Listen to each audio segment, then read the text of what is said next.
bem-vindo ao podcast Cinemação 594. Eu sou Rafael Arinelli e hoje temos aqui comigo Carissa Vieira. Oiê! Animadíssima pra falar sobre um filme de macaco. Fazia tempo que não tinha um filme de macaco que te empolgasse tanto, cara? Faz alguns anos que teve um filme do Jordan Peele que tem macaco. Entendi. Que me empolgou bastante. Então tá. Vamos falar sobre isso também. Temos aqui Marcelo Miranda. Olá, gente. Boa noite agora e bom dia, boa tarde aqui ao ouvir outros horários. Eu também tô muito contente de falar de filme de macaco, até porque esse ano pode ser um monte de filme, né? Então, vamos lá. É verdade. Macacada tá em alta em Hollywood. É isso. O pessoal tá querendo fazer filme com macaco, de macaco sobre macaco. Impressionante. E temos aqui Mariane Murisawa. Olá, boa noite, boa tarde, bom dia. Oi, olá. Nós já tá em vários idiomas, Mari. Já tô me preparando para minha próxima viagem. Mari de malas prontas pra Cannes já tá arranhando o francês já, Mari. Não, o primeiro espanhol. Ah, mas você já chega lá falando um je ne parle pas français. Je parle pas français. É a frase de sobrevivência na França. Exato. Antes eles te darem um... Exatamente. E só uma coisa que eles odeiam, né? Eles não gostam muito que a pessoa fale em inglês, ou eles preferem que falem no idioma deles, né? É por isso que você começa, pardon, je ne parle français, parlez-vous anglais, tem todo um teatro pra fazer, sabe? Uma performance. Pra ir amansando. Nas poucas vezes que eu fui a Cannes, inclusive com a Mariane tava lá, eu não falo francês, mas eu aprendi como amiga 5 frases, entre elas essas aí. O meu nome, a minha profissão, pedir café, que eu não falo francês, e pedindo desculpa se eu posso falar inglês. Era só isso que eu sabia. Se colava outra coisa, eu não rolava. Pois é assim, né, que caminhamos rumo à França e a Cannes. Mas antes disso, né, estamos aqui hoje reunidos para falar sobre uma cinebiografia chamada Better Man, a história do Robbie Williams, a mais recente empreitada, né, do diretor Michael Gracey, que ficou conhecido pelo aquele filme O Rei do Show, né? Um filme lá com o Hugh Jackman e tudo mais que saiu uns anos atrás e que foi um sucesso, assim.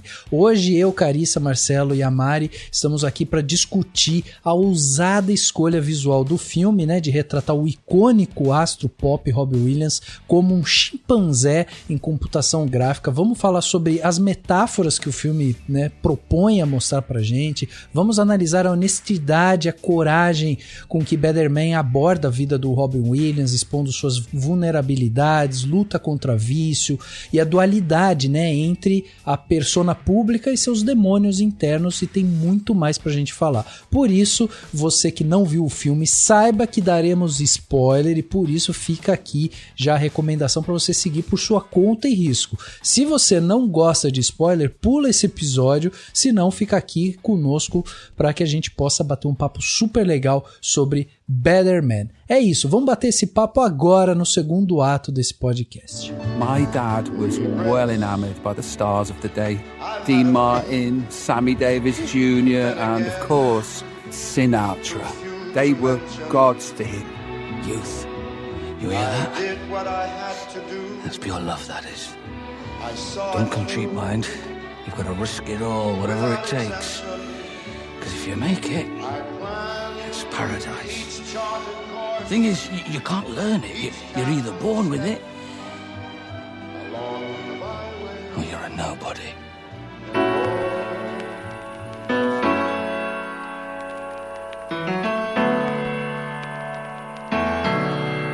Chegava aos cinemas no dia 6 de fevereiro de 2025 o filme Better Man, filme dirigido e escrito por Michael Gracey, que é conhecido por ter dirigido O Rei do Show, né, o filme de 2017 lá com Hugh Jackman e tudo mais. Ele também contou com a ajuda do Simon Gleeson e do Oliver Cole no roteiro desse filme. Better Man teve um orçamento aí estimado de 110 milhões de dólares e apesar do investimento significativo, o filme enfrentou dificuldades nas bilheterias, especialmente nos Estados Unidos, onde ele arrecadou quase 2 milhões de dólares até o final de dezembro de 2024. A receita mundial até agora está na casa de aproximadamente 22 milhões de dólares. O filme é uma cinebiografia musical que narra a vida do Robbie Williams, né, desde a sua infância lá em Stoke-on-Trent até seu sucesso como membro da boy band Take That. E depois, né, posteriormente a isso, ele conta também a sua carreira solo. O filme apresenta, né, uma abordagem inovadora ao retratar justamente o Williams como um macaco gerado por CGI, simbolizando essa percepção de si mesmo durante a carreira. A narrativa, ela vai explorar justamente os altos e baixos ali da fama, as vulnerabilidades e os desafios pessoais enfrentados aí pelo Robin Williams, e a gente vai conhecer um pouquinho mais justamente vendo, né, essa visão mais profunda e emocional da sua jornada. A música, né, a trilha do filme, ela é composta pelo Batu Sinner, que é um compositor que tem uma carreira pouco expressiva no cinema, assim, ele fez mais algumas coisas com série, alguns curtas e tudo mais, e ele trabalhou, o trabalho mais conhecido dele foi justamente nos curtas do A Era do Gelo, a animação. Na edição a gente tem o Martin Connor, que fez muita série, nunca tinha trabalhado na edição de um longa-metragem, né, como esse.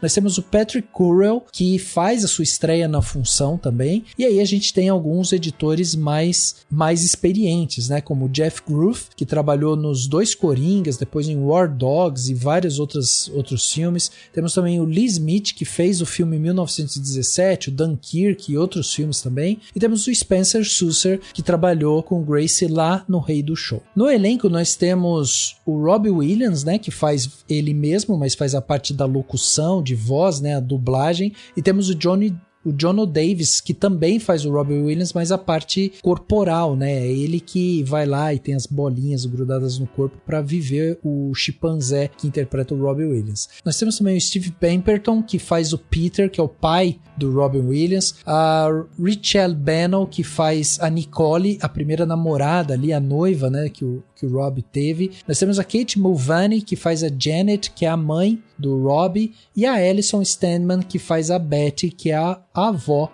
do Robin Williams. Bom, essa ficha técnica, né, do filme, a gente passou por ela, mas vamos começar do começo, né, ou melhor, do conceito do filme. Porque assim, o Michael Gracie, ele escolheu retratar o Robin Williams justamente como um chimpanzé em Better Man. E ele mesmo deu várias justificativas para isso, né? Primeiro, ele veio falar sobre que essa ideia surgiu a partir de uma percepção compartilhada entre ele e o próprio Williams, porque o cantor falava, e inclusive ele fala isso em alguns materiais promocionais, né, que sempre se viu como um menos evoluído em comparação a outras pessoas, o que já dava margem para usar um macaco ali. E além disso, depois eles tiveram uma conversa em que eles conversando ali falaram que o animal espiritual ali do Robin Williams poderia ser um macaco, o que acabou se tornando também base para essa representação no filme. Além disso, o Gracie, ele também explicou que essa escolha permitiu explorar vários aspectos profundos, né, de vulnerabilidade das lutas pessoais do Robin Williams, como seus problemas com o vício, a saúde mental, né, e isso acabava ressoando de uma maneira mais emocional para o público. E ele acreditava que quando a gente mostra um animal sofrendo, né, isso pode ser mais impactante e desconfortável do que ver um humano, deixando assim mais evidente justamente a crueza e a tristeza dessas experiências do cantor. Além disso, o diretor também queria criar essa narrativa fantástica, né, entre aspas aqui, que misturasse justamente essa realidade dura, crua ali, com momentos de pura fantasia, magia e tudo mais que o cantor passava pela sua vida. E o uso de um chimpanzé em CGI ajudou a concretizar isso e caracterizar esses momentos.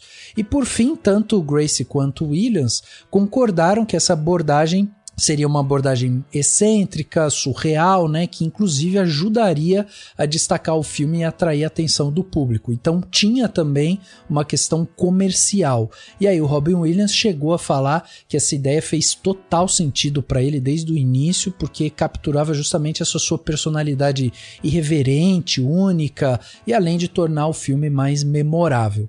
Dito isso, né, colocada na mesa todas essas cartas, as justificativas e tudo mais, eu queria saber de vocês, assim, o que vocês acharam, como que vocês foram capturados por essa ideia de ter ali um personagem principal como um personagem de CGI e como que isso impactou vocês. Eu já vou até deixar de antemão aqui minha opinião, porque eu adorei a ideia, assim, eu achei que ela casou muito bem com a história, com a personalidade do próprio Robin Williams e tudo mais, mas eu queria saber como vocês foram impactados com isso aqui, sim, o que vocês acharam? Eu fiquei muito surpresa, na verdade, porque eu já tinha visto o trailer e eu tinha achado essa história do macaco meio nada a ver.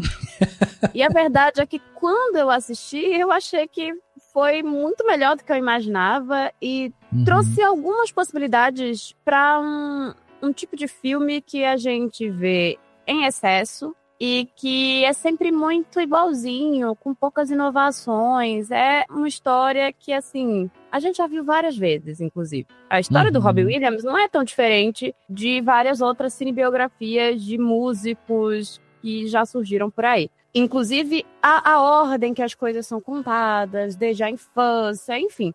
Mas eu acho que o fato da gente ter um macaco permite um certo tipo de vigor que o filme tem, que é muito interessante, assim.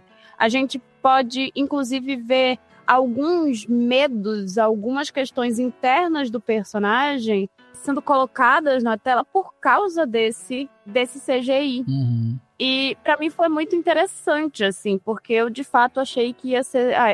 vou botar um macaco, é só... Que recurso barato, que coisa meio nada a ver. E no fim, eu gostei muito. Eu acho até bem criativo em como ele pega essa coisa da cinebiografia óbvia, sabe? E enfim, capta o público, sabe? Então, eu pessoalmente gosto muito do macaco e das coisas que fazem com o macaco, né? Porque não é só o ter o macaco, é como ele é colocado na tela e as várias vezes, tipo, sei lá, mais perto do final, em um show super importante, a gente vê uma grande luta de CGI, né? E eu gosto muito, sabe, desses recursos e de como é por conta disso que a gente tem essa representação dos medos, das questões internas do protagonista, sabe? Então, pra mim, foi uma surpresa boa.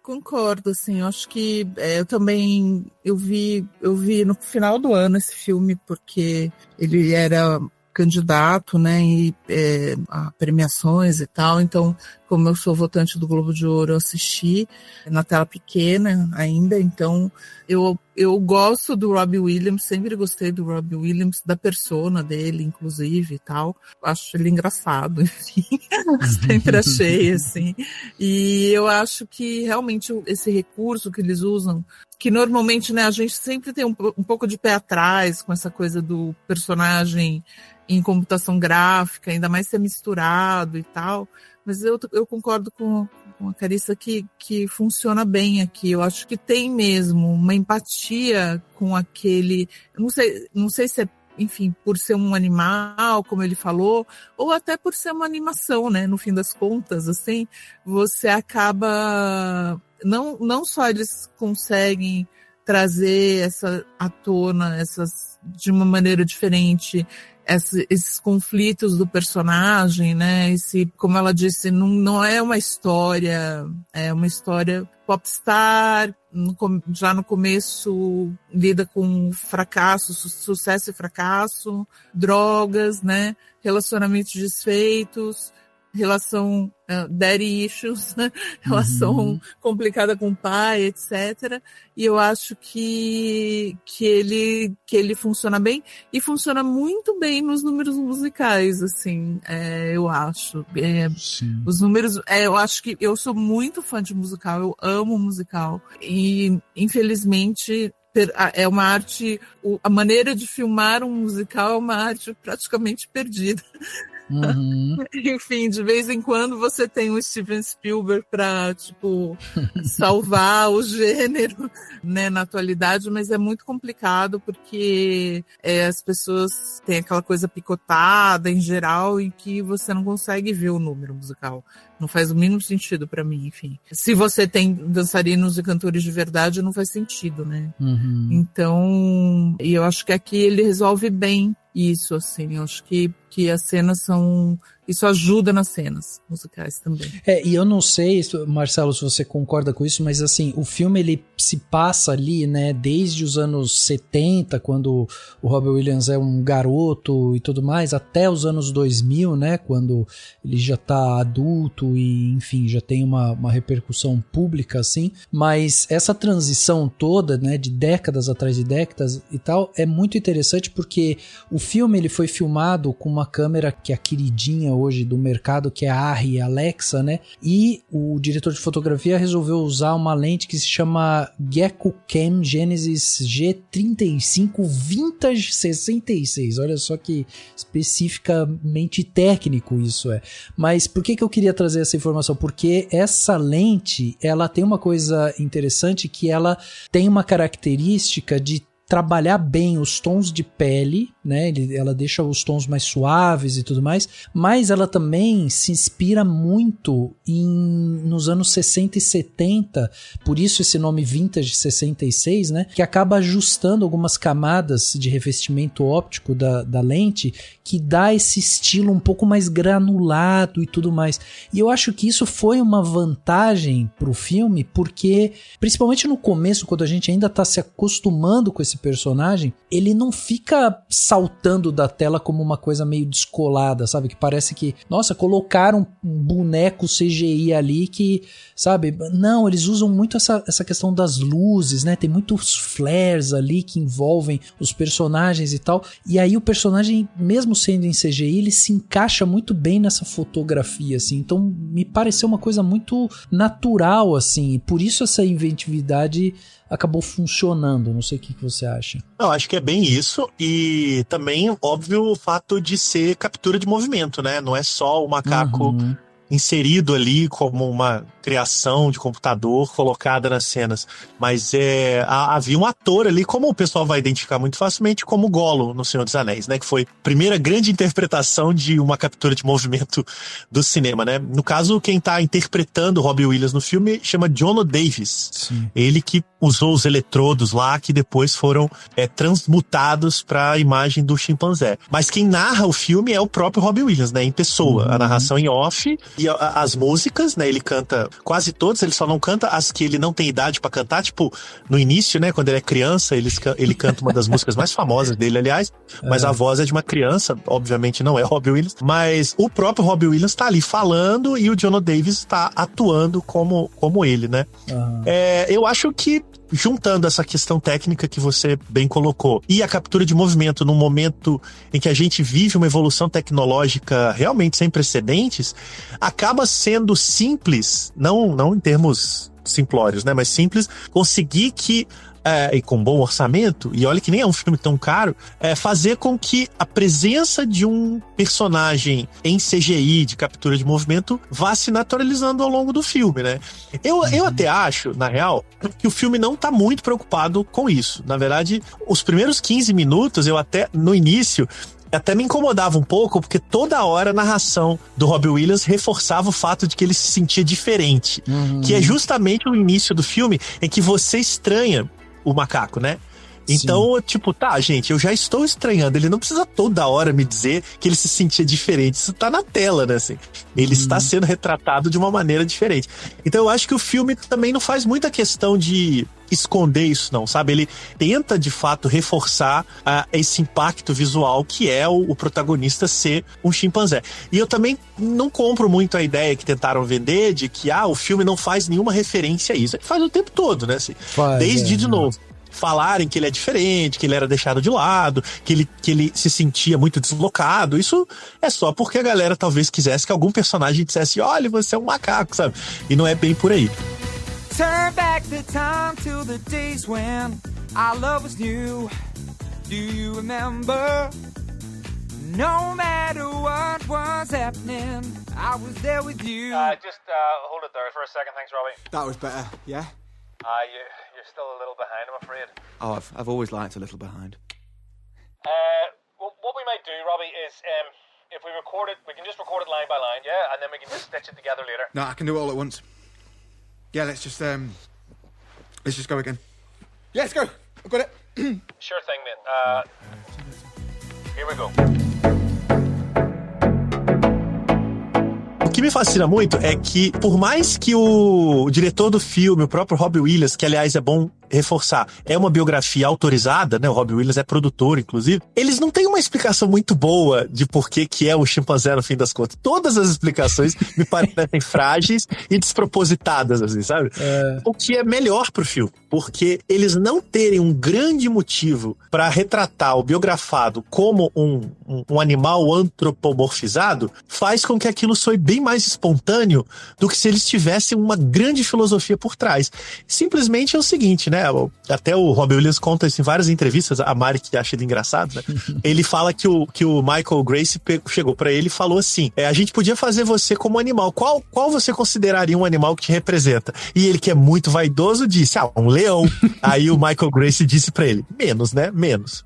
Aí ele, que tal um macaco? Aí o Robbie Williams teria dito, ok, um macaco. Sabe? Tipo assim, ele nem escolheu o animal, ele foi imposto o animal, sabe? Então, eu acho que parte da graça de funcionar é justamente eles não sabem explicar por que é um chimpanzé que tá fazendo o filme. Isso é muito bom. Também, concordando com uma coisa que a Carissa levantou, esse truque do macaco, esse gimmick, né, pra usar um termo estrangeiro, tinha tudo pra dar errado, né? Muito errado. Porque a gente tá num momento em que a percepção do cinema tá talvez muito focada em naturalismo, realismo, uma certa moral da verdade das coisas.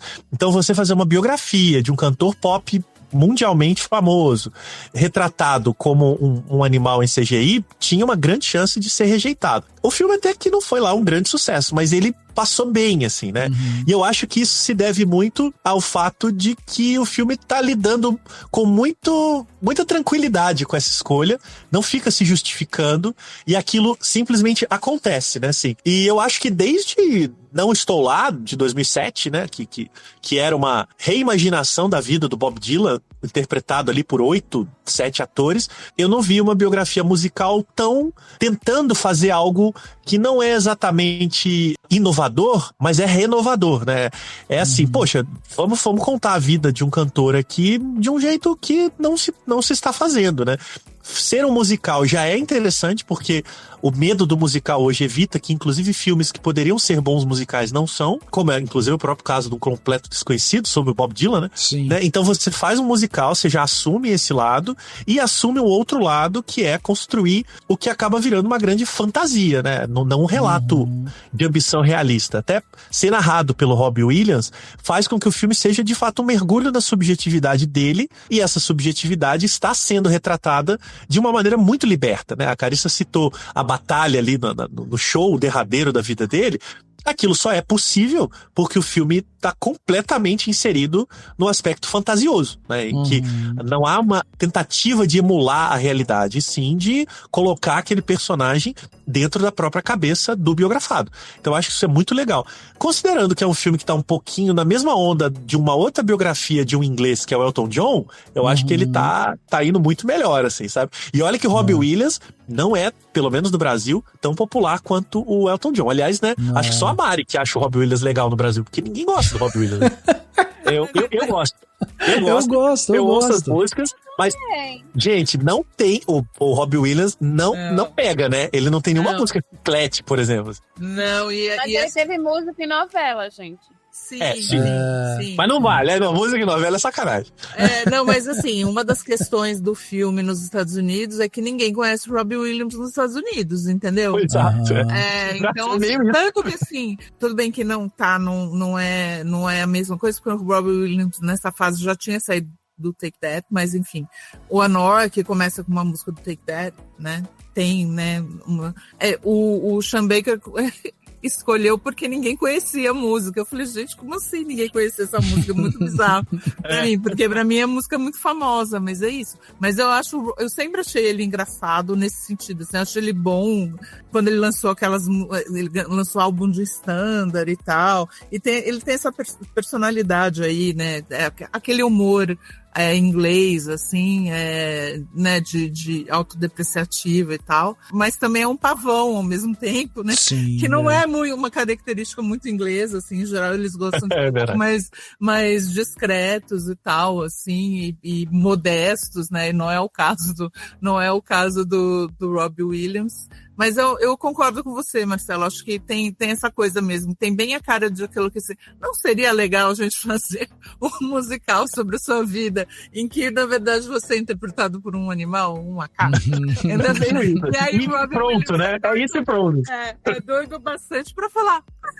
Vamos fazer isso aí. Enfim, é isso. E assim, ouvinte que não me entenda mal, né? Não tô fazendo nenhum tipo de julgamento do Robbie Williams, mas eu digo, a Mari me matou bem, assim. Ele é um fenômeno absurdo no Reino Unido. Lá, inclusive, assim, a gente não tem noção do tamanho que é a vendagem desse sujeito no Reino Unido, né? Uhum. Aqui no Brasil, por exemplo, ele meio que... A galera não vincula nome à pessoa. Aí você toca lá o Angels. Aí eu já ouvi essa música, não sei o que lá, sabe? E nos Estados Unidos também nem se fala, porque eu acho que o tipo de pop que ele faz, essa coisa de umas músicas muito melancólicas que falam de morte, de suicídio, de derrota, né? Também ele fala muito de superação, meio que não casa muito bem com aquela coisa mais chicletinha do Elton John, pra ficar só nos ingleses, né? Uhum. Ele não funciona tão bem fora do Reino Unido, é muito curioso isso. Então, quando o filme começou a circular, eu ficava assim, não, legal, eu quero ver, mas tipo, não tô muito interessado na vida do Robbie Williams. Talvez se não tivesse o macaco, eu nem teria ido ver com tanto interesse, sinceramente. Assim. Porque também, gente, vou ser um pouco cruel aqui, né? Estamos entre amigos e amigas, né? A vida dele não é tão interessante assim. As coisas que ele passou, é uma terça-feira na vida de qualquer astro pop, assim, sabe? Podia ser a Gallagher, podia ser. Gente, isso, exatamente. O cara fundou uma banda, né? Foi um dos fundadores de uma banda, de uma boy band, aí foi expulso por mau comportamento, aí usou droga, ficou deprimido, ficou famoso, brigou com a mãe, brigou com o pai. Não é exatamente uma trajetória tão interessante, mas aí você precisa, de fato, de um negócio ali pra causar. E aí eu acho que o aspecto lúdico do filme garante que aquela história que, no fundo, é a mesma história de quase todo o grande astro pop, com raras exceções, fique mais interessante e pareça melhor do que de fato ela é. Assim. E tem uma coisa que pra mim, por exemplo, me deixou muito imerso na história, fora toda essa questão, né, de, a gente ter ali o cara representado por um chimpanzé e tal, e ter essa questão, nessa metáfora sobre ele não se sentir conectado e tal. Além disso, pra mim, uma coisa que me colocou muito na história foi justamente o fato de ter essa locução dele, a dublagem dele, a voz dele cantando e tal, porque isso pra mim faz muito sentido, assim. Pra mim me incomoda demais essas cinebiografias que colocam um ator que tem a voz totalmente diferente daquela pessoa que canta. Daí ele falando é uma coisa, ele cantando é outra coisa, totalmente diferente, sabe?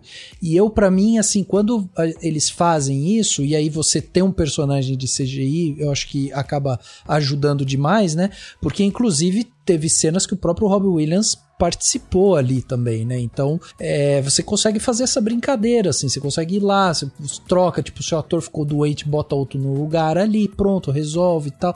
Então, tem muita coisa, assim, que eu achei que foi bem resolvida.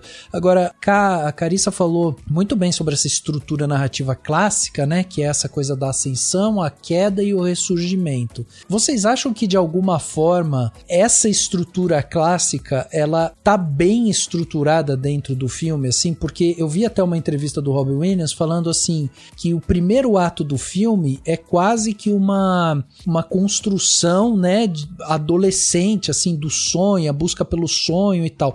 E do segundo ato em diante é um transporting, ele falou assim, tipo, é uma completa maluquice e tal que vai do segundo ato pra frente. Então eu queria saber como é que vocês viram, né? Porque tem muitos conflitos ali. Tem vários momentos que, às vezes, assistindo o filme, eu senti um pouco de profundidade, um pouco mais dessa questão da profundidade da relação dele com os outros, sabe? É um pouco de falta de trabalho, às vezes, nisso, né? Em demonstrar essas relações irem se desgastando e tal, mesmo com a boy band, assim.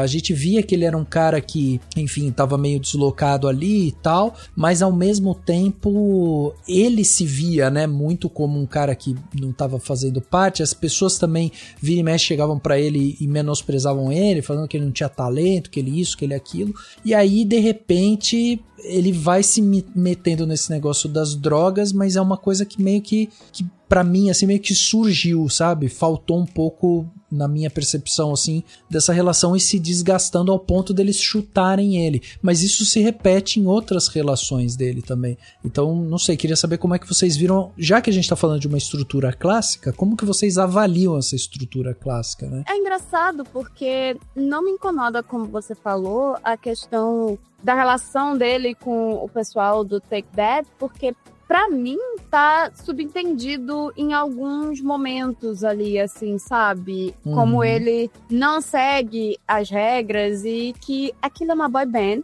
onde todo mundo tem que seguir regras e que, assim, aquilo é moldado, não é uma coisa orgânica, natural. Eles não eram amigos, eles inventam histórias, as histórias não são naturais e enfim. Então, não me incomoda essa relação dele, a forma que o filme mostra essa relação dele com os outros colegas de banda. Me mostra, inclusive, assim, desde o começo, a maneira como rola uma certa inveja dele pra o cara lá principal do grupo, que sempre foi quem canta, e aparentemente Take That ainda existe hoje em dia, né? E eles tiveram uma reunião, voltaram a cantar juntos, inclusive o Robbie Williams parece que não quis voltar, mas então eles ainda fazem algumas coisas juntos. Ele tem essa coisa de que ele admira o cara fazia uma coisa que ele gostava, que ele queria fazer, que é compor, mas que assim, ele meio que foi aprendendo a fazer música, ele não sabia nada, ele só era exatamente como o Marcelo falou, um cara cheio de ego, um leão que gosta de aparecer, né? Mas ele, de fato, quando ele começou, ele não sabia o que ele poderia fazer, se ele fazia bem. Ele era só um cara que fazia gracinha, mas que não se esforçava pra cantar melhor, pra aprender mais sobre música, enfim. Sim. Mas a narrativa do filme, como um todo, pra mim, até certo ponto, ela é muito uma narrativa de cinebiografias, como várias que a gente vê por aí. Ela não é necessariamente inventiva, e eu acho que a grande coisa que faz subverter um pouco é exatamente a questão do macaco, que permite que algumas questões relacionadas ao interno do personagem possam ser visualizadas, possam ser visualizadas de forma externa, sabe? Porque o CGI coloca os medos do Robbie Williams na tela. Mas, em geral, pra mim, ela é até segue muito um padrão. Agora, ela é muito enérgica, os números musicais são muito enérgicos e, inclusive, para ensinar alguns musicais lançados recentemente como fazer musical, Pequeno Shade. Mas, assim, eu acho que a estrutura do filme, para mim, ela, até certo ponto, é muito previsível. E é exatamente as questões relacionadas ao CGI que fazem o filme ser um pouco diferente e que acabam captando mais a gente, além, óbvio, dessa coisa de que é um filme enérgico, com números cativantes, até o número dele quando ele conhece a moça, que ele tem um relacionamento. Assim, é super brega, mas é cativante, funciona, mostra pra gente o que é aquela história. E é isso, inclusive, o filme toma diversas liberdades em várias relações que existem ali. Mas a gente, como público, consegue entender mais ou menos o que aconteceu. Então, enfim, acho que é meio isso, sabe? Eu acho que é o que o macaco permite, no sentido de mostrar o interior desse personagem, é o que o filme traz de mais diferenciado. Senão, é uma história bem básica de músicos que... teve uma oportunidade, depois ele cai, mas aí ele se reconstrói. E a verdade é que a gente já viu e ainda vai ver muitas vezes isso. No, hang on. We have to double the chorus or it'll sound crap. What was that list? Lost. Right, that's the hook. That's the gold. The something beautiful bit is cream on top. You've got lost, hurt, tired or lonely. Na, na, na, na, na, na, na. And then you repeat. You understand? Yeah. Right. Pick it up from the chorus and, give it some welling. Even if it's shit, you've got to make it your shit.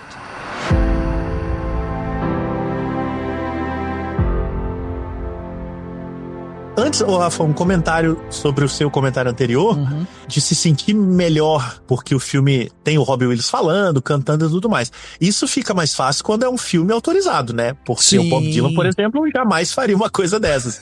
O David Bowie dificilmente teria feito uma coisa dessas. Então, acho que também ali o filme usa muito bem o fato de estar lidando com uma figura profundamente vaidosa, muito autocondescendente, né? Ele não esconde isso, e que tá afim de dizer que ele era um drogado doidão, que agora ele não é mais e tudo mais. Esse papinho que ele fala, eu vi essa entrevista, uma delas, né? De que, porque o filme vira um transporte. Gente, não, né? Calma, Robbie, calma.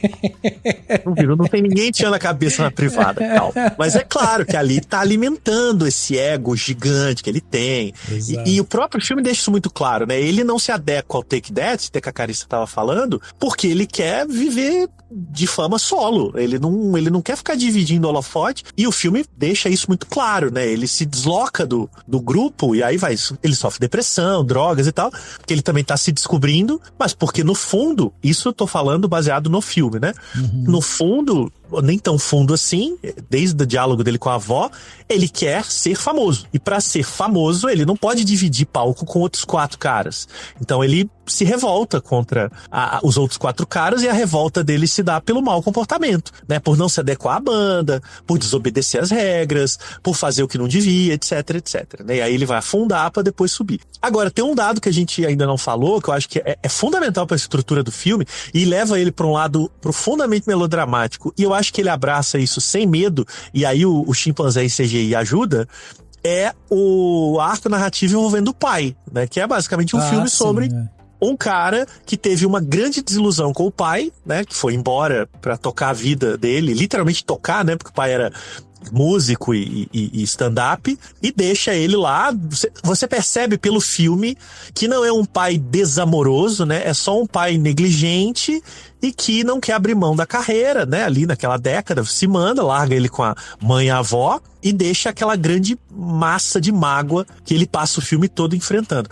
Em certo aspecto, e eu vou fazer aqui um comparativo esdrúxulo, mas pra mim ele faz sentido, é a mesma linha narrativa que foi adotada aqui na biografia do Mussum, né? Que eles pegam a relação dele com a mãe ao longo da vida, né? E o filme vai começar e terminar com todo o movimento dele dentro do filme é em prol da mãe, né? E até que a mãe vai morrer lá do leito e tal, ele vai estar com ela, e o filme vai se concluir, porque a missão do filme é ele seguir essa linha narrativa que começa e termina na mãe. É bem o caso eles optam por isso, assim, todas as ultra-reações, hiper-reações do Robbie Williams no filme são em resposta a esse pai ausente que ele precisa resolver, tanto que o clímax do filme vai ser o grande reencontro dos dois cantando o Frank Sinatra, puxando a cena inicial, né?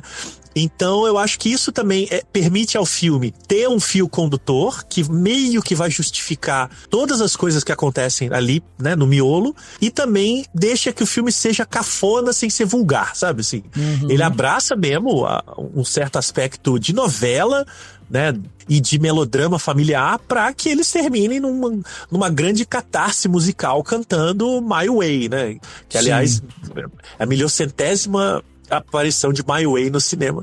Mas numa cena muito bonita, eles tocam a música inteira, cara. Nem sei quanto tempo aquilo dura, deve durar quase 10 minutos, assim.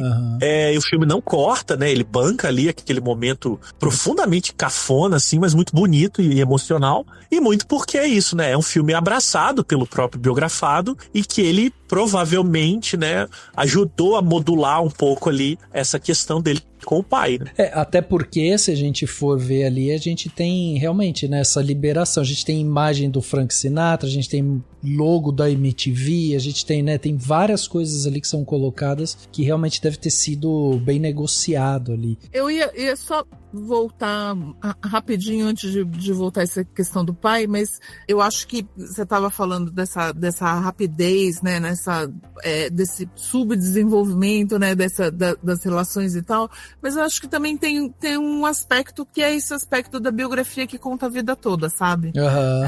Não é uma cinebiografia de recorte, né? Sim. Como é um completo desconhecido, de certa forma, é um recorte meio estranho, inclusive, eu acho, na minha opinião, mas é um recorte, né? Você não sabe a vida inteira do Bob Dylan, até porque continua aí a vida dele, e enfim, no caso do Robbie Williams é isso, né? Aquela biografia bem clássica mesmo, que tenta abarcar um pouco da infância, mesmo que mais brevemente, até o renascimento e reconciliação, né? Nesse caso, que tem a ver com isso que o Marcelo estava falando com o pai, né? Que é um personagem que, assim, pelo menos o filme coloca isso, que lida com o abandono do pai, mas que também vive, de certa forma, a sombra do pai, tentando se provar para o pai, né? Como Sim. artista também, como filho e como artista, né? Então, assim, que a maneira de ele... Eu concordo que o pai não que o pai é amoroso e tal, mas assim, eu imagino que qualquer pessoa que é abandonada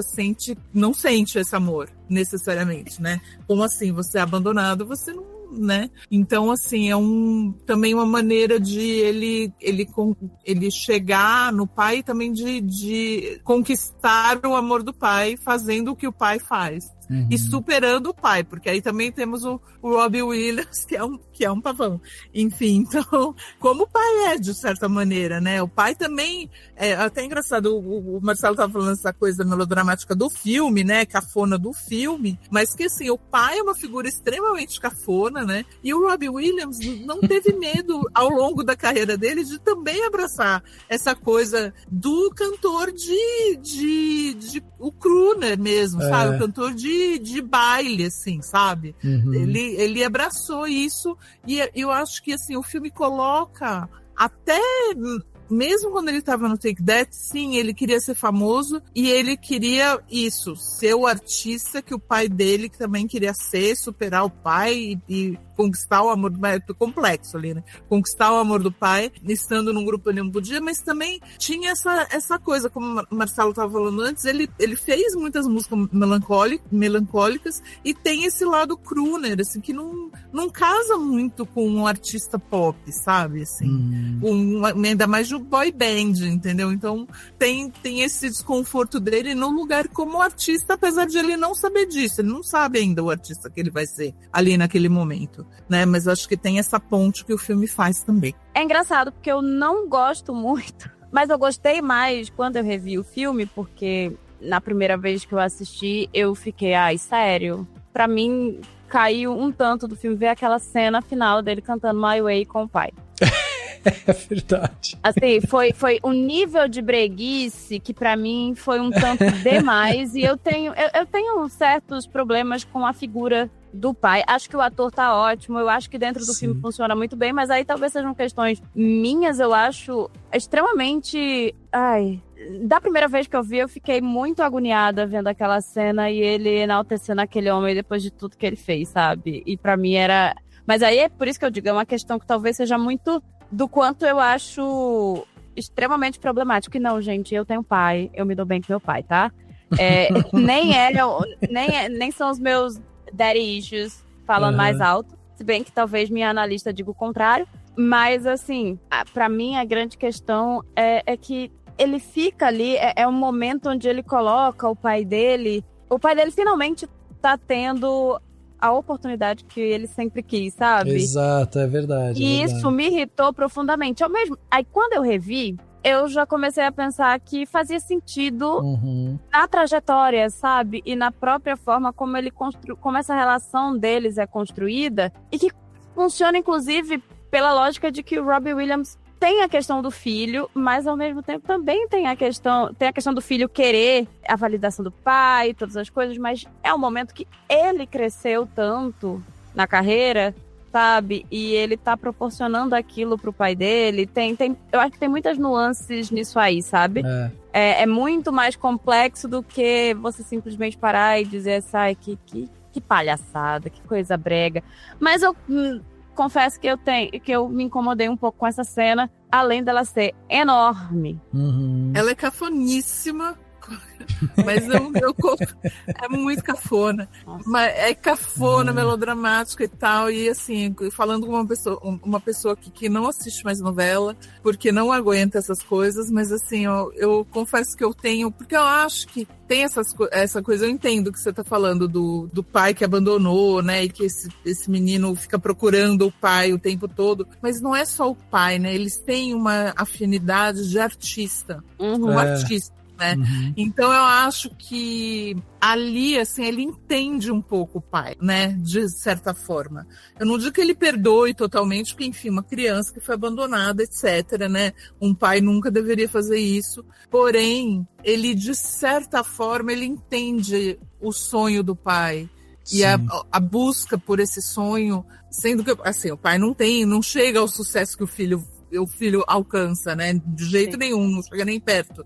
Então, mas ele entende, assim. Ali acho que é um momento em que, depois de tudo, assim, ele consegue entender que o pai é um artista e que não importa que ele não teve sucesso. Porque quem é artista, entendeu? E não tem o que fazer quanto a isso. É que nem um pouco como jornalista. Quem é jornalista, nasceu para jornalista, é jornalista. Não importa quanta paulada você leva na cabeça. E hoje é dia do jornalista, né? Parabéns, né, pra mim.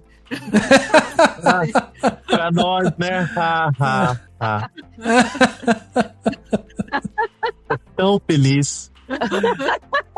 Não, mas então, é quase uma coisa full circle, né? Assim, tipo, foi meio que aconteceu da segunda vez, quando eu fui rever o filme, ela me incomodou muito menos, mas é isso, continua sendo, acho que a palavra correta é cafona, extremamente cafona. Nada contra o melodrama, mas extremamente melodramática, assim, de um jeito que eu acho que ultrapassa o melodrama, ok, legal.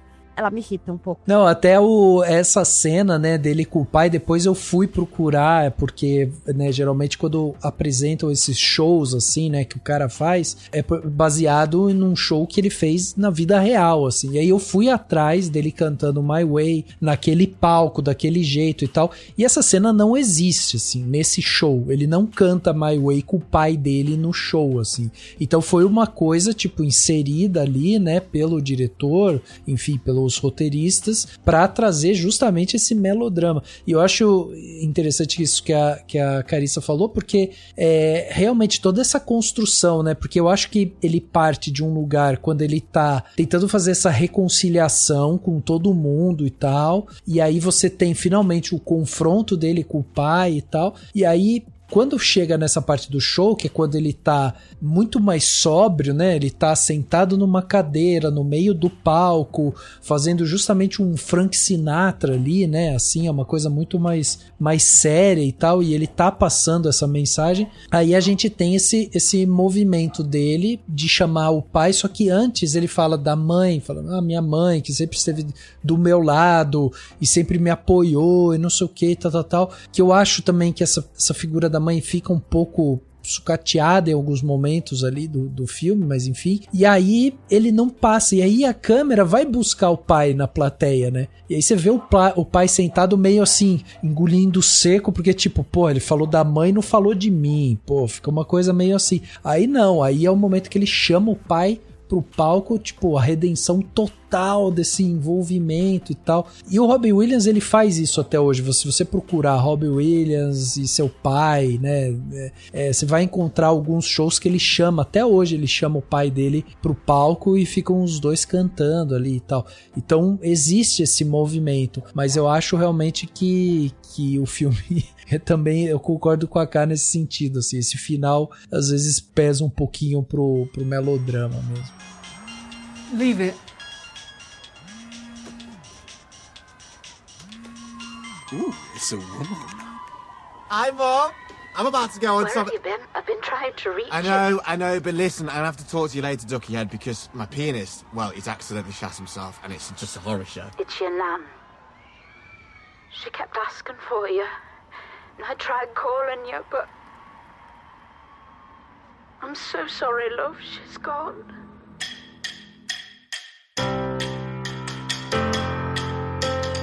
Eu acho interessante porque o filme ele usa várias metáforas, né, ao longo dele, assim. Tem uma que eu acho maravilhosa, que é no final do primeiro ato ali, quando ele já tá, né, com aquela crise com a boy band e tudo mais, e aí ele tem aquele desmaio, né, um pouco antes daquele super show que eles vão fazer e tudo mais. E aí, quando começa o show e ele tentando se encaixar ali na coreografia e tudo mais, aí um momento eles entram pra coxia ali, pra trocar de roupa, e tem um deles que passa pra ele e fala assim, a gente tá parecendo uns idiotas com você aqui e tal. E aí corta a cena, mostra o cara indo correndo em direção ao palco com uma cuequinha, uns chifres de diabo, sabe? Uma coisa bem assim, tipo, você tá fazendo a gente parecer uns idiotas, mas nós somos idiotas, né? Tem uma coisa meio ridícula ali. Mas isso, assim, é um primeiro momento, porque depois, quando dá aquele mergulho forte dentro da parte das drogas e tudo mais, ali a gente vê o Grace enfiando o pé no acelerador dessas metáforas, né? Porque ali a gente vê muita coisa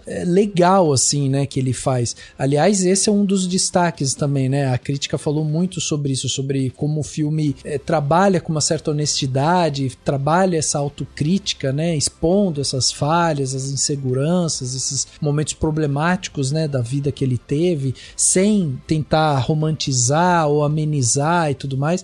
Então, traz esse lado mais humano. E eu tenho uma cena que eu acho maravilhosa desse filme, que eu acho que é a cena que eu mais gosto dele, que é nesse momento que ele tá completamente entregue às drogas, e daí tem aquela cena que ele cai num rio, enfim, ele cai numa água gelada, ele tenta ir pra superfície, bate no gelo, e aí aquilo ali se quebra e ele se afogando nele mesmo, e aquele monte de paparazzi ao redor dele, tirando foto, segurando ele pra baixo, assim. Eu achei aquilo tão forte, assim, tão potente, sabe? Eu acho que o filme tem uns momentos, assim, que ele faz essas brincadeiras, quando ele mergulha nessas metáforas e nessa fantasia, tem cenas ali que eu acho sensacionais, assim. Eu acho que toda sequência no filme que solta a mão pro lado lúdico, fantasioso, o filme cresce muito, assim. Cresce, né? Desde daquela sequência maravilhosa musical ali, dele dançando na rua, com um monte de gente, né? Que é bem uma cena musical típica, porém delirante, no caso. Até essa que você citou, né? Do mergulho ali na depressão, nas drogas. Até a batalha final, enfim. Toda vez que o filme se liberta dessa base dramática mais simplória que a Carissa tava falando, que a gente tá comentando, é onde ele faz uma diferença, inclusive na nossa apreensão. Ele fica mais interessante, mais intenso. Eu vi no cinema, então fiquei muito siderado ali por aquelas imagens, pela música, pelo som e tudo mais. Então acho que ele ferve mesmo, sabe? Quando isso acontece. E quando ele volta ali pro mundo real, bastante aspas aí, é isso, né? A gente continua acompanhando, esperando a próxima grande sequência. Uhum. Mas eu acho que é isso. Toda vez que ele se entrega ao próprio conceito, ele fica muito melhor. E o que é isso, né? Poderia dar muito errado e, de repente, o filme, nesse aspecto, dá muito certo. Uhum. Gente, porque musical é isso, né? Tem que ser. Aqui, claro, a gente tá falando desses elementos, né? Que a computação gráfica traz, né? Mas, assim, o musical tem que ser delirante, sabe? O musical que tenta ser muito, né? Funciona. Quanto mais, né, Mari? Quanto mais maluco, melhor, sabe? Assim. É isso, assim. Eu acho, né? A Ká até falou, né, sobre essas cenas de musical que são super energizadas, as coreografias, né? Tem essa coisa de trazer, né, as próprias músicas do Robbie Williams para meio que recontextualizar ali essas letras, né, da música dele. Então a gente vai entendendo um pouco melhor essa profundidade de como ele tá se sentindo e tal. Eu acho que esses momentos assim realmente funcionam muito bem, né, Ká? Nossa, demais. E assim, é isso, eu gosto muito de como pega as músicas dele e vai contando a história a partir de músicas que, inclusive, não tem necessariamente nada a ver com certos períodos da vida dele de verdade. Que ele não criou aquela música pensando naquela situação específica, sabe? mas o filme sabe usar muito bem e fazer com que pareça que as músicas foram criadas em determinados momentos que ele viveu, sabe? Então, eu gosto disso, e eu gosto realmente de como o filme, ele... É isso, eu concordo muito com a Mariane, sabe? O filme abraça esse musical totalmente, sabe? Sem estar pisando no freio e com medo de fazer um musical, se jogar no musical. E, inclusive, sem medo também de ser brega, sabe? Querendo ser muito limpinho, muito polido. O filme não é desse jeito. E eu acho que é onde ele ganha o público, na verdade, porque o próprio Robbie Williams não é assim. Então, não faria sentido a gente ter um filme todo regradinho e sabe? Então, eu gosto muito disso. Eu gosto muito da primeira música que tem quando o Take That consegue alguma coisa, sabe? E aí eles saem de um lugar e aí entram num ônibus e vão pro meio da rua, e a gente vê um tipo de cena que remete àqueles musicais clássicos, onde você tinha obviamente, assim, numa outra roupagem, né? O filme não se passa na década de 50 nem nada assim, mas você vê aquele monte de gente, você tem muitas pessoas, uma coreografia, uma coisa grandiosa, sabe? Então, eu gosto muito de como os números musicais são vigorosos e enérgicos e, de alguma forma, retratam bem quem é o protagonista do filme, sabe? Acho muito interessante. E é isso, eu também vi no cinema, né? E aí, no cinema, tem aquela coisa, o som é melhor, você meio que mergulha dentro desses números quando você assiste dentro de uma sala IMAX, sabe? E vocês acham que, de alguma forma, por a gente tem aqui, né, um diretor que é o Michael Gracey, que é o cara que fez O Rei do Show, que, né, um filme de 2017 que já tinha uma coisa lúdica, né, por trás ali e tal, vocês conseguem ver uma evolução ou, enfim, um passo adiante, né, nessa linguagem? Porque o Michael Gracey acaba se catapultando como um diretor muito forte de musicais, assim, né? Vocês veem esse traço nele? Gente, eu não vi O Rei do Show, então não tem. Não sou capaz de opinar. Gloriou você em Marcelo Miller. Todo mundo tem seus dias de glória, né?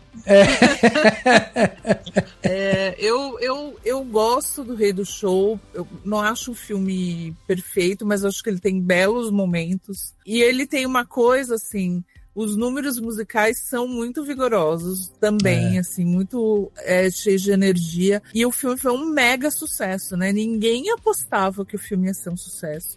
Filme musical, levou um monte de gente jovem pro cinema, que não é uma coisa que sempre acontece com musicais, né? A gente sabe. Tirando o Wicked da vida aí, que eu fui ver até no teatro umas semanas atrás, quando reestreou aqui, estreou a nova montagem em São Paulo, e meu Deus, é uma loucura. Eu só ia dizer assim, as pessoas... espero que você não tenha visto o povo gritando. Muito, eu fui na pré-estreia, imagina. Uma loucura. É uma loucura, no Defying Gravity não dá pra ouvir a Mira cantar. Uma boa parte da música, não tem como. Nossa. Mas as pessoas não estavam cantando junto, pelo menos, né? Porque aí era um... Aí é o mínimo. Mas atualmente estavam fazendo isso, assim, alguns... Sim. Sei lá, semana passada, e enfim, a pessoa paga mais de R$300 pra ver um musical pra ver um bando de gente cantando ao invés dos artistas. Desculpa. Eu gosto de musical pra achar isso legal. Exato. E também, assim, aplausos no final da música, né? Tem tempinho pro aplauso no final da música, não durante, né? De preferência, mas enfim. Então, assim, acho que é um filme que as músicas também, né? Que eram... eu esqueci os compositores, esqueci o nome. Do Rei do Show? Do Rei do Show, o nome dos compositores das músicas.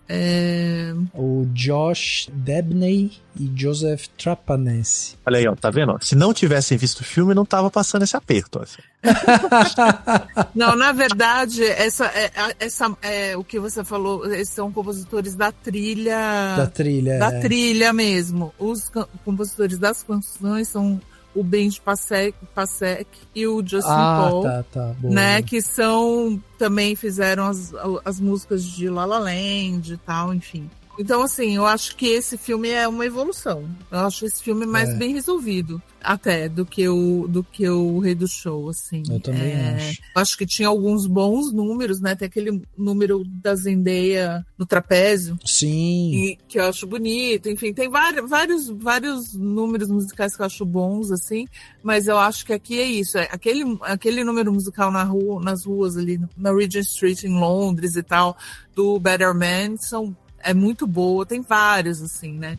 E é isso, eu acho que o filme casa com o personagem de uma maneira, com quem tá contando a história, que é o personagem, nesse sentido, no tom e tudo, sabe? E não ter vergonha do que o filme vai ser, do que os números... Não ter vergonha de ser musical. Primeira coisa. Já, eu acho eu acho esse filme mais bem resolvido, sinceramente. They say your life freezes at the age you become famous.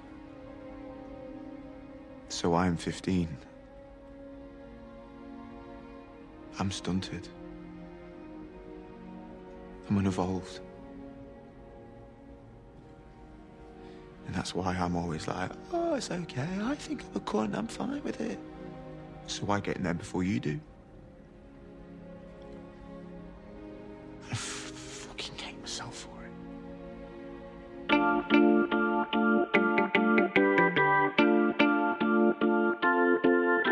O Rei do Show, ele tem uma questão estética mesmo, de que como se passa no circo e tudo mais, a própria fotografia ela tem uma coisa mais teatral, assim, né?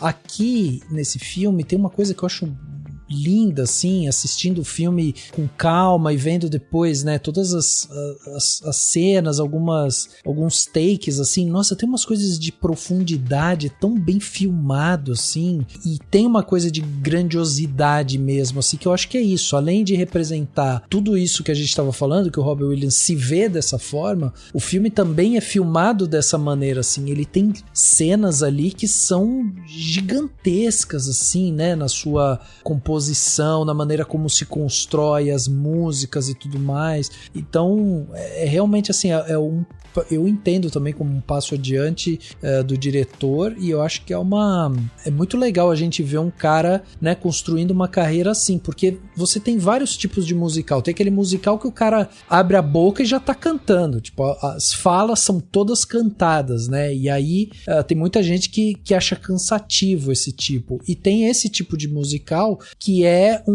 você tem a história, né, ali, os personagens conversando e tal, e de repente você tem um corte, uma ruptura no meio das falas ali, que aí entra um número musical que vai dar um pouco mais de peso emocional para aquilo, que é o que a gente vê aqui. Então, são maneiras diferentes de entender o musical e, enfim, a gente tá vendo um diretor que tem ganhado mais status justamente dentro desse aspecto. Agora, uma das coisas que eu queria discutir com vocês aqui é porque esse filme, ele não teve um público grande, assim, né? Ele teve aí cerca de 110 milhões de dólares de orçamento para ser feito, e ele teve uma bilheteria muito baixa, assim. E aí eu queria saber de vocês como é que vocês veem isso, porque a crítica foi positiva pro filme, assim. A gente teve uma crítica bem aberta pro filme e tudo mais, que elogiou justamente essa originalidade, a ousadia, né, do filme. Só que o filme teve esse certo fracasso de bilheteria ali, especialmente nos Estados Unidos, né, que a Mari até bem falou, assim, tipo, o Robin Williams não tem abertura nos Estados Unidos e o filme dele muito menos, assim. E eu queria saber se isso sugere de alguma forma uma possível desconexão, né, entre a apreciação da crítica e o interesse do público pela proposta do filme, assim. Vocês acham que de repente o filme ele encanta mais pelos aspectos técnicos e de repente o público não compra muito porque o cara não tem também esse nome de maneira mundial, sei lá, tipo, não é uma biografia do Paul McCartney, sabe, ou de, sei lá, de alguém muito gigantesco, assim, que é conhecido no mundo inteiro. Enfim, como é que vocês veem essa disparidade, assim, entre, nossa, a crítica adorou e o público não comprou muito esse filme? Eu acho que ele fez bastante sucesso no Reino Unido, mas ele não fez nos Estados Unidos. Eu acho que palpitaço, né? São dois fatores que devem ter pesado. A Mari, que acompanha bem o mercado, pode confirmar isso ou não, assim. Uma já foi dito aqui, né? Ele não é uma figura popular nos Estados Unidos. Não é nem que ele não seja popular, ele só não é nada, assim. Ele não tá no radar da música americana. Então, além dessa rivalidade que rola muito Estados Unidos e Inglaterra em vários aspectos, o fato dele ser um ícone do pop inglês, ser muito vaidoso e autocentrado, né? Ele faz muita piada, e essa piada britânica meio cruel e tudo mais. Então, assim, ele já também não goza de ser benquisto na mídia. E as músicas dele não serem, digamos assim, tocadas nos Estados Unidos com frequência, fazem com que um lançamento desse em play, e aí o meu segundo fator junta com o primeiro, numa temporada de premiação, em que as pessoas estão muito ligadas em ver os filmes que vão competir no Oscar, que vão competir no Globo de Ouro e tudo mais, que é aquele finalzinho do ano, né? Eu acho que ele não tinha chance, né? Não mais do que qualquer outro filme, talvez pior, talvez melhor, mas que não lidasse com nada de muito interessante para além daquele miolinho ali e tal. Então, eu acho que o desconhecimento dele e o período em que ele circulou certamente afetaram a bilheteria dele na América, né? Porque tava até dando uma olhada aqui nos Estados Unidos e na Austrália ele foi bastante bem. Nada explosivo, né? Mas foi. Mas nos Estados Unidos ele foi bem mal, assim. Coisa de arrecadar muito pouco mesmo. Eu acho que o fato de ser um chimpanzé em CGI é bem menos impactante do que o desinteresse de ver legal, que é um chimpanzé, mas não sei quem é esse cantor. E assim, diferente do brasileiro, que é meio colonizado, vai em qualquer coisa gringa, né? Ou tende a, nos Estados Unidos, eles são muito autocentrados. Então, assim, um músico inglês que já não toca muito, a galera simplesmente não vai ver. Mas será que não tinha, tipo, justamente por ser um chimpanzé, um argumento do tipo, vai assistir um filme sobre um cantor, é quase que uma porta de entrada também, sabe? Pra apresentar o cara? Acho difícil que o público americano médio caia nessa conversa.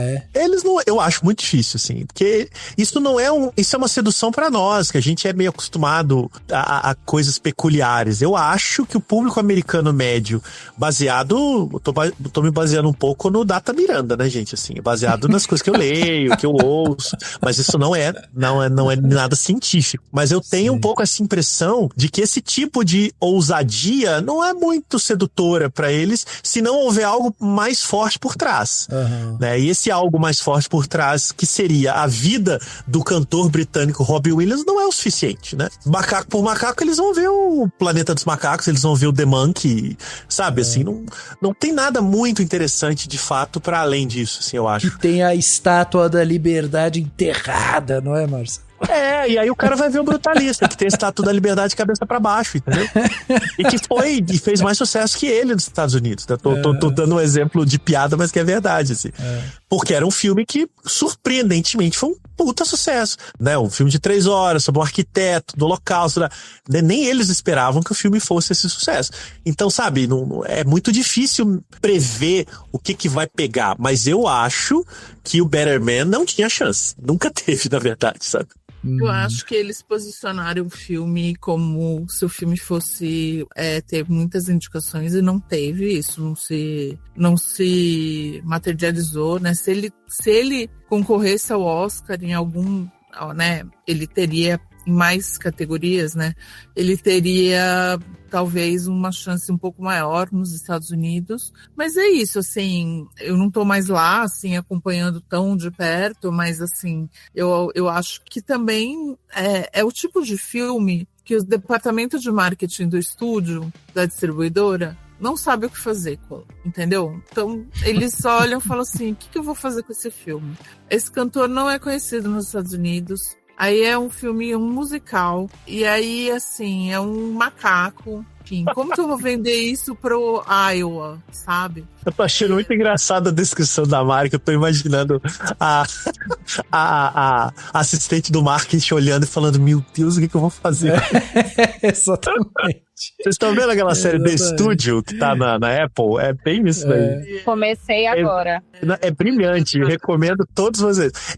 Tem um momento que é exatamente esse, Mari, que eles passam pra chefe do marketing do estúdio o briefing de um filme, eu não vou dizer qual briefing, e ela olha e fala, gente, é impossível vender isso. Pois é, mas venderam Emília Pérez, né, gente? Então, assim, tudo é possível. Sim, É só uma questão de como, entendeu? E de alguém. Exato. Só que, assim, eles tratam tudo muito como, né, enfim, esse filme é de um estúdio grande e tal, então eu acho que de uma distribuidora grande e tal, então, assim, eu acho que falta isso também, né? E é isso, eu sei que eles contavam que o filme fosse melhor, assim, eu até acho que tivesse pelo menos uma indicação ao Globo de Ouro, por exemplo, sabe? Que poderia ajudar, então, enfim, eu já vi isso que aconteceu com o Whindersson aqui e com a Fernanda Torres, mas assim, não se materializou. E aí eles ficaram com esse filme nessa data, concorrendo com Brutalista, com,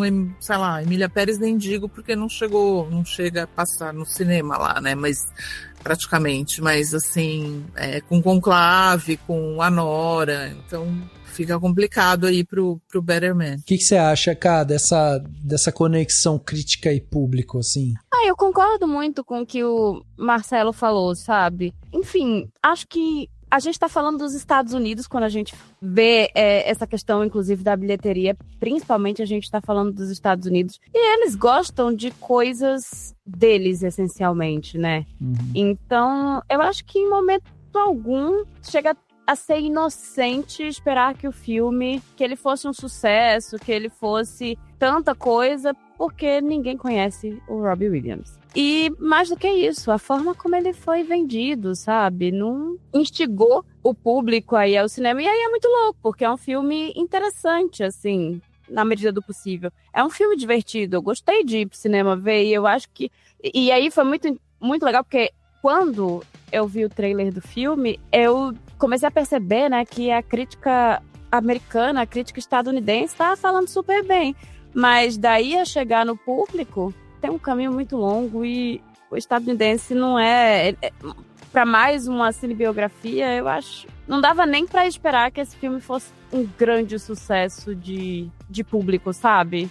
Uhum. Mas, pessoalmente, acho que merecia mais do que outros filmes que são sucesso de público, mas é a vida, né? E assim, acho que eles não passaram dificuldade, né? O filme tá circulando ainda, e lá na terra deles funcionou.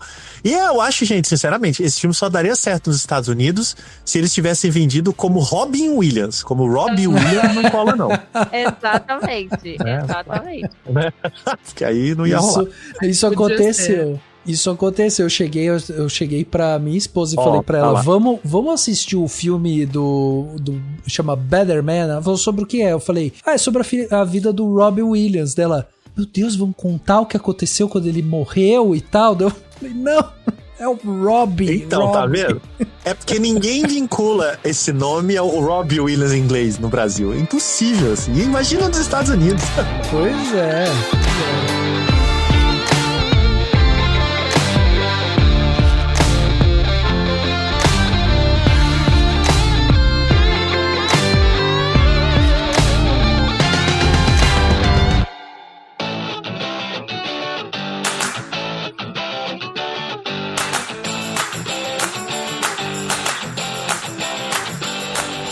Plano Detalhe da Semana, aquele momento que a gente dá dicas pra você ouvinte aí, pra você fazer coisas diferentes aí durante a semana. Ká, vamos começar com você. O que você trouxe de bom pra gente de Plano Detalhe essa semana, Ká? Tá, primeiro eu quero indicar um filme que tá em cartaz, filme nacional, chamado Oeste Outra Vez, que, nossa, enfim, eu acho ele muito interessante, principalmente porque foi até uma coisa que eu falei no vídeo que eu fiz no Instagram, que ele é um estudo da masculinidade, mas eu acho que é um estudo de masculinidade brasileira, sabe? Ele tem um recorte muito específico.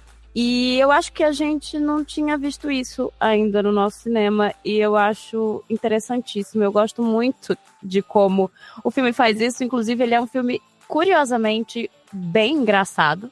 Tem um elenco maravilhoso, você tem o Ângelo Antônio, o Pitanga, o Babu também. E, assim, uma coisa que eu acho curiosa é que é um filme realmente de homens. Existe uma mulher que aparece na primeira cena e ela só é vista de costas, sabe? Isso poderia ser uma coisa horrível, mas dentro do contexto... Porque, assim, pelo amor de Deus, não tem uma mulher, sério. Mas dentro do contexto do filme... nossa, faz todo sentido. Então, a gente tem um cinema que eu acho maravilhoso e que eu acho que a gente tem que apoiar sempre e prestar atenção, sabe? Muito legal todo o movimento com Ainda Estou Aqui, mas o nosso cinema, ele é tão diverso. E é isso, sabe? É um filme que se passa em Goiás, então a gente sai do eixo Rio-São Paulo, então fica essa indicação. E é isso, o filme está nos cinemas, então quem puder vai assistir nos cinemas.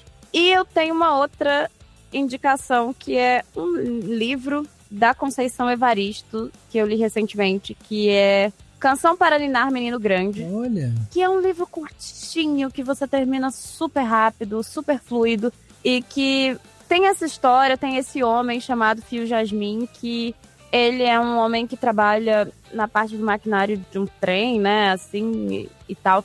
E aí ele viaja em várias cidades, e a partir dessas viagens a gente vai, e das mulheres com quem ele se envolve, a gente vai conhecendo essas mulheres, ao mesmo tempo conhecendo ele. E aí é um filme, é um livro que vai tratar muito, tanto das questões relacionadas ao ser mulher, o ser mulher negra e aos abandonos que acontecem, mas também, e as diferentes realidades, mas também vai falar muito sobre masculinidade negra, e quanto a gente fala pouco disso, e o quanto essa masculinidade também é uma construção, e o quanto essa construção pode ser tóxica e problemática para mulheres, sabe?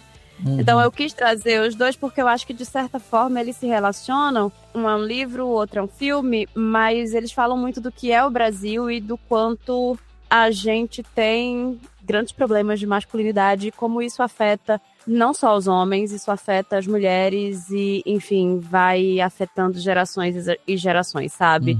Porque, inclusive, é isso, os homens muitas vezes não falam das suas próprias questões, enquanto mulheres estão aí, né, falando e se apoiando e, enfim, tentando curar suas dores. Os homens não curam suas dores e perpetuam essas dores, enfim, até para outras pessoas. Então, é isso. E Conceição Evaristo, né, Ká? Essa é uma dica pra vida, né? Sim, ela é maravilhosa. Ela é maravilhosa, pois é. Maravilhoso, adorei aqui as dicas da Ká. Lembrando vocês, ouvintes, que tudo que a gente tá falando vai ter link na descrição desse podcast, né? Ou no post desse podcast. É só você ir lá, clicar, você vai ser direcionado pra tudo que a gente tá falando aqui. Marcelão, e você? O que você trouxe de bom pra gente aí, de plano detalhe? Eu tenho duas diquinhas de audiovisual. Uma eu já adiantei no episódio, ao longo da conversa, dei um prequel, que é essa nova série aí da Apple TV, chamada The Studio, ou apenas O Estúdio.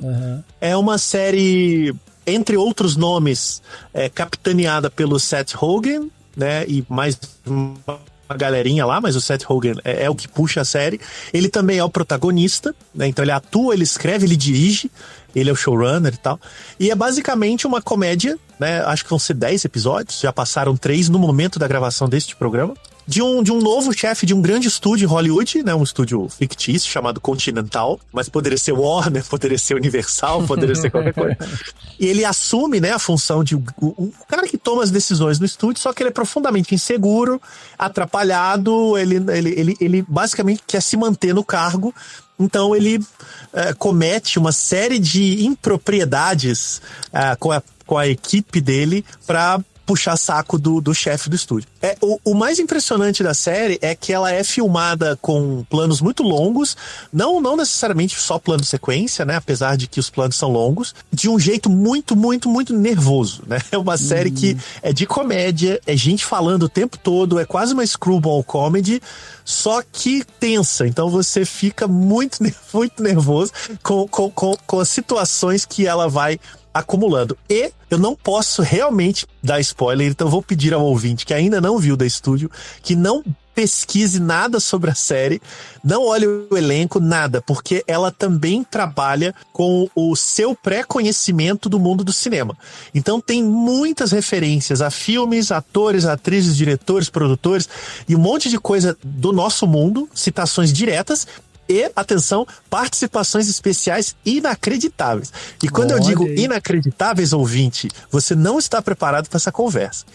Então, assim, é nesse nível. Então, acreditem em mim, apenas vejam e depois a gente vai conversar no futuro um próximo episódio. Mas a questão é o seguinte, Seth Rogen está fazendo milagre com essa série e a cada episódio ele faz um milagre novo. É um negócio realmente incrível. Eu já estou esperando todos os Emmys que ela vai ganhar de comédia no ano que vem. Maravilha. E a outra dica é uma dica um pouco... Já está circulando há um bom tempo aí na boca da galera, mas continua em cartaz no momento da gravação de novo, o Onda Nova, né, o filme do Zé Antônio Garcia e do Ícaro Martins, em cópia restaurada. É um filme brasileiro de 1983, de uma dupla de diretores, né? Eles dirigiram 3 filmes bastante sintomáticos ali do cinema brasileiro dos anos 80. Onda Nova é um deles, foi um filme censurado pela ditadura por questões morais, não era nem por questões de falar da ditadura, mas é um filme que lida com muita naturalidade com sexualidade, com drogas, com aborto, com relacionamentos homoafetivos e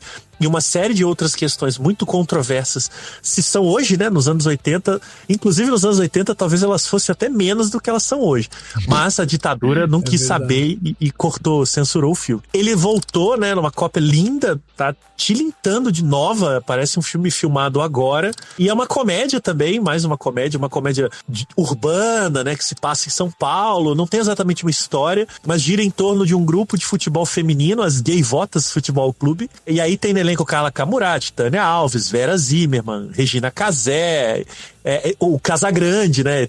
O filme tem várias participações especiais da época, o Caetano Veloso faz uma ponta, enfim, é impossível recomendar esse filme mais do que ele próprio. Então, quem puder, tiver aí numa cidade onde está em cartaz Onda Nova, não deixem de ver, porque certamente vocês nunca viram nada igual, assim, e talvez nunca mais verão. Então, fica a dica aí. Maravilha, nossa, sensacional, adorei tudo. Mari, você, o que você trouxe de bom pra gente na sua pré-Cannes, né, Mari? Você deve estar aí numa loucura só. Pois é. Ansiosa, né, enfim, a gente está gravando aqui um pouco antes, né, então ansiosa pelo anúncio da seleção. As minhas dicas para variação de série, gente. Boa! São 2 séries. Uma delas, acho que, enfim, muita gente já deve estar vendo e tal. Tá na Max, que é The Pitt, que é, enfim, eu era muito fã de ER, Plantão Médico. Eu acho que é uma série que mudou, assim, várias coisas nas séries médicas, né? Mas The Pitt, que coincidentemente é com um dos atores de ER, que é Noah Wyle, que era o médico mais jovem de ER, agora ele é o médico veterano. Então, enfim, e aqui a série, ela tenta ser o mais realista possível, mas ela é muito da perspectiva mesmo dos médicos, assim, bastante dos médicos e de como eles têm que lidar com as pressões e com tudo num pronto-socorro, né, em Pittsburgh, pós-pandemia. E ele é um médico que sofre de estresse pós-traumático mesmo, pós-pandemia, inclusive porque ele perdeu o mentor dele na pandemia. O filme, ele fala dos relacionamentos pessoais, mas não é Grey's Anatomy, então não tem romances, assim. Não estou falando que não vai ter no futuro, tipo, não é sobre isso, né? Mas, acima de tudo, acho que é uma série médica humanista. O que, assim, me toca muito. Em alguns momentos ela também vai resbalar na cafonice, mas talvez seja a idade, talvez tenha sido a pandemia, eu não sei o que é. Eu tô abraçando a cafonice. Eu acho que às vezes eu quero um quentinho no coração, entendeu? Sim, então, assim, eu não tenho mais muita paciência com coisas muito cínicas, etc. Essa série é muito, muito amorosa, abraça que os médicos podem ser diferentes entre eles, enfim, que eles sentem também, enfim, várias coisas, e fala de questões, mostra a falência do sistema de saúde americano em geral, enfim, é muito bacana a série, recomendo, tá terminando a primeira temporada, mas a segunda já está garantida, que é uma onda boa que tá vindo na televisão americana agora de ter isso. A outra série acabou de entrar no Disney Plus, que chama Morrendo por Sexo. É baseada num podcast que conta a história real de 2 amigas. A Molly, que descobre que tem câncer terminal, e a Nikki. As personagens são interpretadas pela Michelle Williams e a Jenny Slate. E as duas, assim, tem elementos ficcionais, tá? Mas assim, a série é sobre essa mulher que já teve câncer, ela se recuperou e aí ela descobre que o câncer dela tá em metástase e que ela não tem mais muito tempo de vida. E aí ela resolve se separar do marido, que o marido dela é super amoroso, cuidadoso e tal, mas também um pouco sufocante, e não quer fazer sexo com ela, porque não consegue mais vê-la como mulher, né? E ela resolve ter experiências sexuais, as mais variadas. E aí, assim, tem esse lado que eu acho que é um lado, uma coisa... Eu participei de entrevista com um elenco e tal, que é uma coisa que é muito bonita da série, que assim, ela enxerga todos os desejos, por mais estranhos que outras pessoas pudessem achar, ela enxerga tudo com a maior normalidade e interesse mesmo, sabe? Assim, curiosidade e respeito. E isso eu acho que é muito interessante de ver numa série de TV. E a principal relação dela, apesar de ela se relacionar com vários homens e tal, é com essa amiga, com a Nikki, que também acho uma outra coisa muito legal, assim, que a série traz. É isso. Desculpa, falei demais. Nossa, não, mas eu adorei. Aliás, Mari, tem uma pergunta pra você. Você está no avião indo pra Cannes, certo? Sente um passar mal, levanta no meio do avião, Noah Wyle fala, deixa que eu ajudo. São 15 anos de ar. Mais pitch. E aí, você fala, tudo bem, eu vou tomar o que ele receitar, eu vou tomar. Confia? Olha, acho que eu confio. Sempre rola, assim, eu viajava muito, né, gente? Muito, muito mesmo, assim. Em algumas vezes eu viajava 4 vezes em um mês. Cara. E é um momento de maior pânico. Eu nunca passei mal no avião. Mas assim, o momento de maior pânico é quando um comissário pergunta se tem algum médico a bordo. É muito horrível você ouvir isso, assim, no meio da madrugada, num voo intercontinental. E eu já vi, uma vez era porque uma pessoa estava tendo um piti, né? Então, tinha 4 médicos, mas em outras vezes eram coisas mais sérias. E assim, é muito horrível. Então eu espero que primeiro eles perguntem se tem algum médico a bordo. É verdade. E segundo, se não tiver nenhum médico a bordo, se tiver no Hawaii, eu confio nele. Pois é, porque olha, 15 anos o cara, ó, mais do que faculdade de medicina, hein? Não vou falar nada. Uma loucura. Muito bom, tá aí então.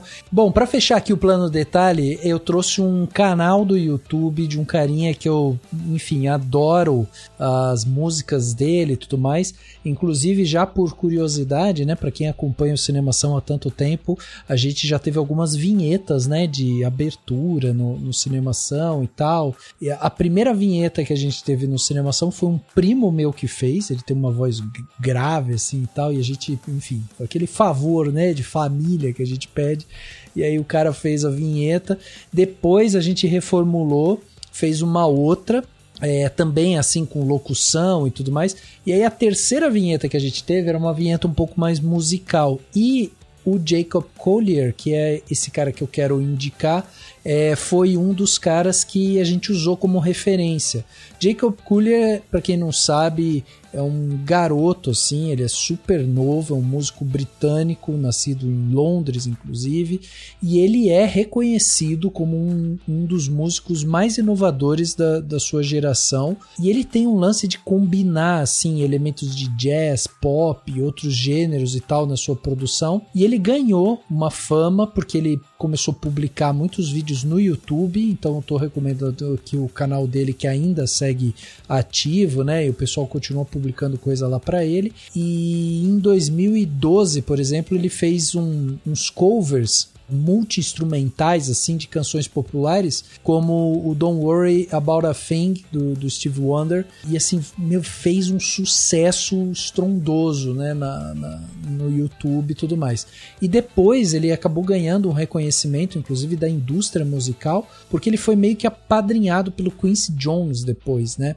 Em 2014, mais ou menos, ele foi apadrinhado. E ele tem essa habilidade, assim, ele faz uns arranjos super complexos, ele toca piano, toca violão, toca baixo, o cara toca tudo, assim. Já falaram que nossa, o Mozart da nova geração e tal, já fizeram esse tipo de comparação, mas enfim, ele já ganhou vários prêmios Grammy, né, pelo seu trabalho e tudo mais, e ele tem feito agora, que é o que eu tô apaixonado assim pelo trabalho dele agora, que são as performances dele ao vivo, né? E aí tem uma música lá, que é a música que eu tô escutando ela, assim, não vou dizer todo dia, mas quase todo dia, que ele faz com o vocalista do Coldplay, e ele faz uma brincadeira com o público, de o público entrar fazendo umas harmonias vocais, assim, sabe? Como se fosse um grande coral e tal. E, cara, de uma beleza, assim. Acho que é um dos últimos vídeos que ele publicou. E todas as vezes que eu assisto, eu choro, assim. Porque eu acho lindo demais esse negócio. Então, eu queria recomendar para quem quiser conhecer um pouco mais, né, do trabalho do Jacob. Tá aí no YouTube. Vai ter link aqui. E vale demais conhecer, né, esse talento aí, que eu acho que em breve a gente vai ver ele, né, crescendo ainda mais, assim. Ele não é conhecido globalmente, mas ele já tá com passos largos, assim, para fazer o nome dele de uma maneira bem sólida, né, na indústria musical. Então, Jacob Collier, essa é a minha recomendação hoje.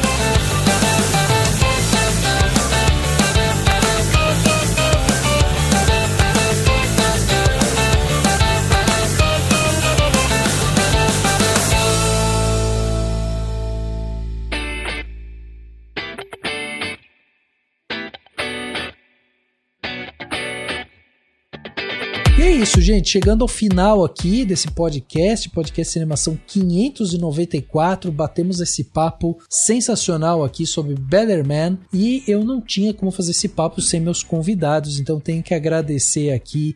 Mari, muito obrigado pela sua disponibilidade de estar aqui trocando essa ideia com a gente. Espero que você volte em breve com novidades de Cannes, e deixa meios de contato, Mari. Quem quiser acompanhar seu trabalho, inclusive lá, como é que faz para acompanhar você nas redes sociais, sites, enfim? Obrigada de novo, Rafa, pelo convite. Meu, Instagram, Mariane Morisawa. Fiquem de olho lá, a gente sempre faz uma campanha, eu ia falar da guerra, para ajudar a gente, porque não é fácil ir para festivais, a gente banca tudo no nosso bolso, vende as coberturas, mas enfim, é isso, situação do jornalismo, etc. E é assim que a gente vai juntando um pouco aqui e um pouco ali para viabilizar, enfim. A gente está com muita expectativa para o Festival de Cannes esse ano, tanto para filmes brasileiros quanto para os outros filmes que vão estar lá. Então, Mariane Morisawa. Boa, Mari, muito obrigado mais uma vez. Cá, obrigado também pela sua presença aqui com a gente mais uma vez. Tem textos da Cá dentro do Cinemação, mas vou dizer que o conteúdo que a Cá tá colocando no Instagram, primeira linha, hein, Cá? Obrigada. Nossa, tô adorando. Eu agradeço mais uma vez, né, por estar aqui, participar. Eu adoro participar do podcast. Então, é isso. Também tô lá no Cinemação. Em breve, participando também, fazendo uma outra coisa de um outro episódio. Então, minha história com Cinemação já tá aí há alguns anos, inclusive. É verdade. Então é isso. Quem quiser, me segue lá no Instagram.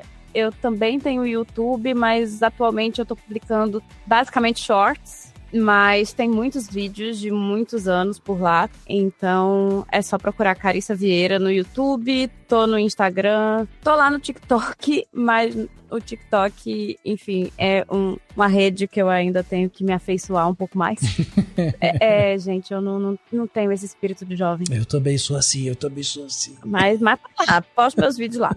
Mas demora um pouquinho pra ver as coisas e responder, enfim. Mas é isso, é só procurar Carissa Vieira. E obrigada mais uma vez, Rafa, sempre muito bom participar do podcast. Valeu, Cá, muito obrigado mais uma vez. Marcelão, obrigado também pela sua presença aqui. Eu sei dos seus corres aí também, você conseguiu encaixar a gente na sua agenda. É um prazer, uma honra poder conversar contigo. E também deixa meios de contato aí, Marcelão, quem quiser conhecer, né, mais o seu trabalho também, acompanhar você. Obrigado, Rafael, obrigado aos ouvintes. O meu corre não é diferente do corre de ninguém aqui, então é só uma questão de bater as datas e horários mesmo.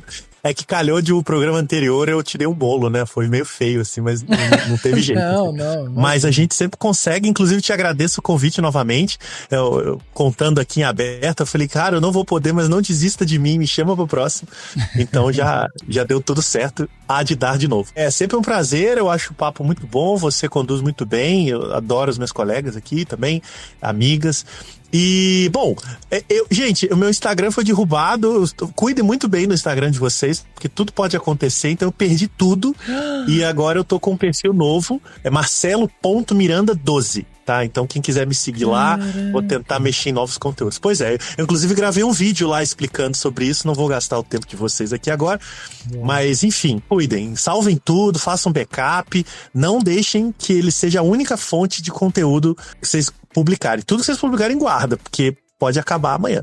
E aí o meu Instagram, eu tenho colocado algumas coisas, mas eu escrevo, né, coisas assim, mais esporádicas nas redes sociais aí, Twitter e Blue Sky.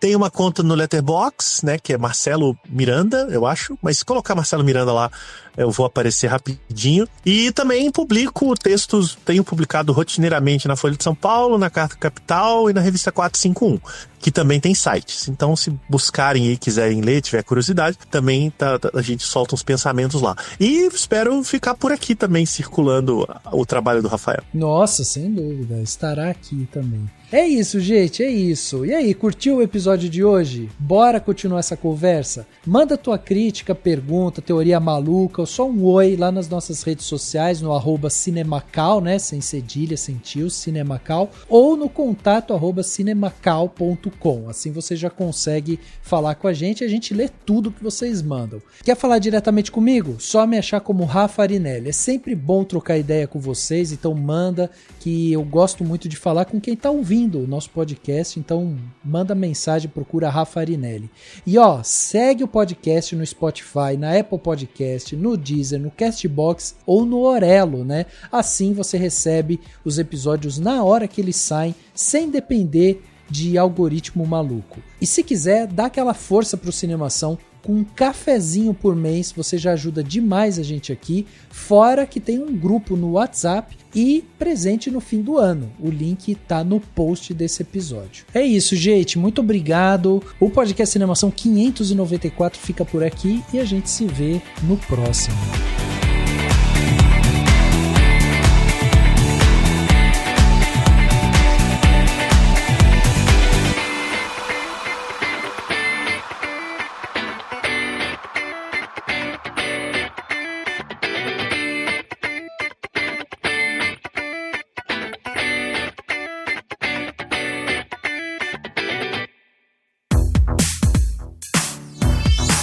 Esse podcast foi editado pela Isso Aí Design.